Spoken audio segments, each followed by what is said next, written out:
ہمارا کسی بھی کام کا سیزن آتا ہے، بندہ کہتا ہے یار یہ دن کام کرنے کے آرام بعد میں۔ سچ بتاؤں، جب تک سانسیں جاری ہے نا، نیکیوں کا سیزن جاری ہے۔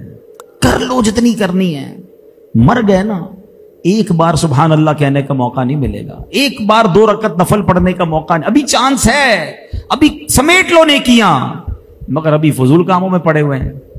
حضرت جنید بغدادی رحمت اللہ تعالیٰ، کتنا بڑا نام ہے، اولیاء کے سردار ہیں۔ ایک بار آپ نائی کی دکان پر گئے، اپنی مونچھیں ترشوا رہے تھے، ہونٹ ہل رہے تھے، اللہ اللہ کر رہے تھے۔ نائی نے حضور تھوڑی دیر خاموش ہو جائیں، آپ کی مونچھیں کاٹنی ہیں، آپ کے ہونٹ ہل رہے ہیں، کٹ لگ جائے گا، تکلیف ہو جائے گی۔ آپ فرماتے ہیں ہونٹ کٹتے ہیں تو کٹ جائیں، میں اللہ کا ذکر نہیں چھوڑ سکتا۔ کئی بزرگوں کے بارے میں آتا ہے وہ کھانا نہیں کھاتے تھے، ستو پیتے تھے، روٹی چاول یا ایسی کوئی چیز کھائیں تو پوچھا کہ آپ کیوں یہ ہر وقت ستو پیتے ہیں؟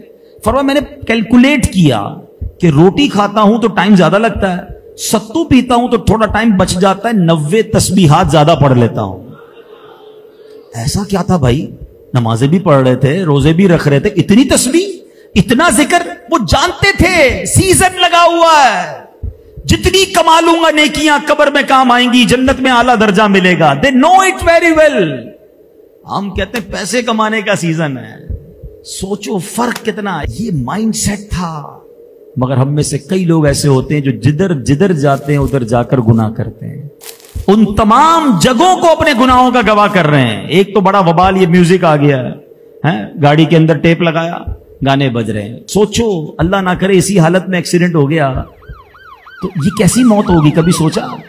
اور یہ ساری زمین تمہارے گناہوں کی گواہ ہو رہی ہے۔ یہ فرق ہے مائنڈ سیٹ کا، کیونکہ مرنا ہے مجھے، اور مجھے وہاں یہ ساری چیزیں کام آئیں گی۔